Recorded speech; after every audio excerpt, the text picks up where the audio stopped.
Put our ties in place first and use two short boards all the way down the arm.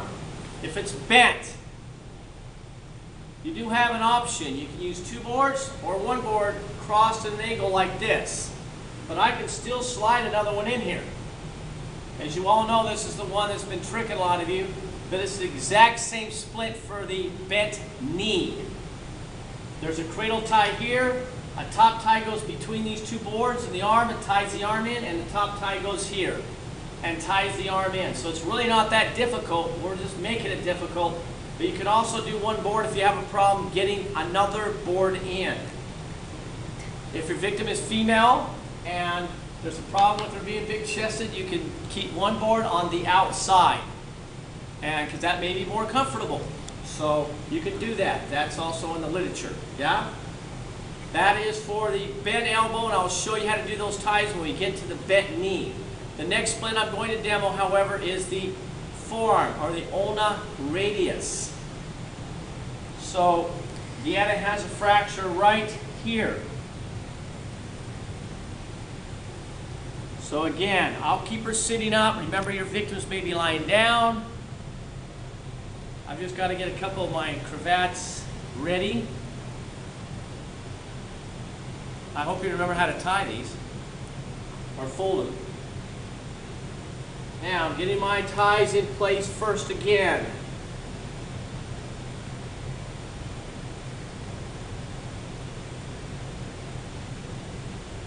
Does everyone remember how to do these, the fold? I think most of you do. Yep. Can I do them now? Again, I'm using a lot of these green color ties. I don't know why, but I just am. Try not to move the arm. And I need 1 more tie for the hand. And we'll use, I'm going to use the green one again, sorry. As I crawl across my victim. We're going to have this around the hand like this. Okay, try to keep still.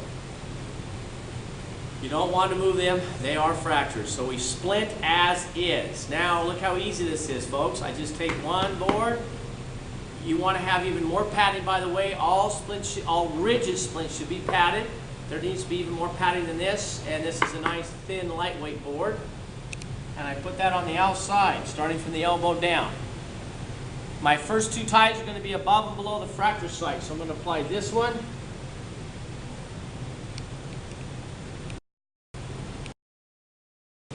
Wherever that is. There it is. I'm going to tie this in place.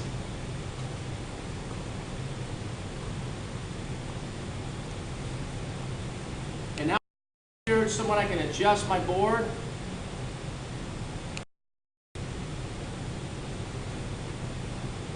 Are you okay?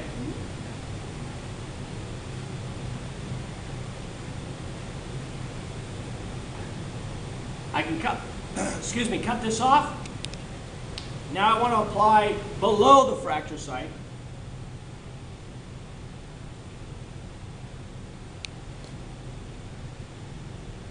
Which is right here. So this will go over the wrist.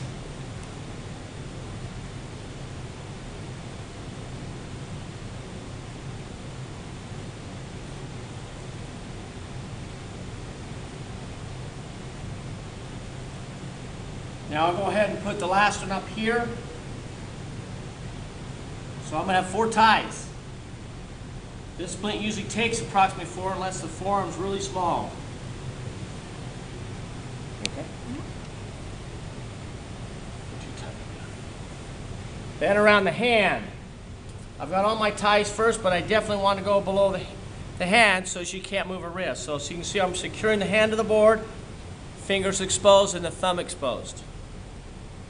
See where I'm tying my knots? I'm tying them off on the board.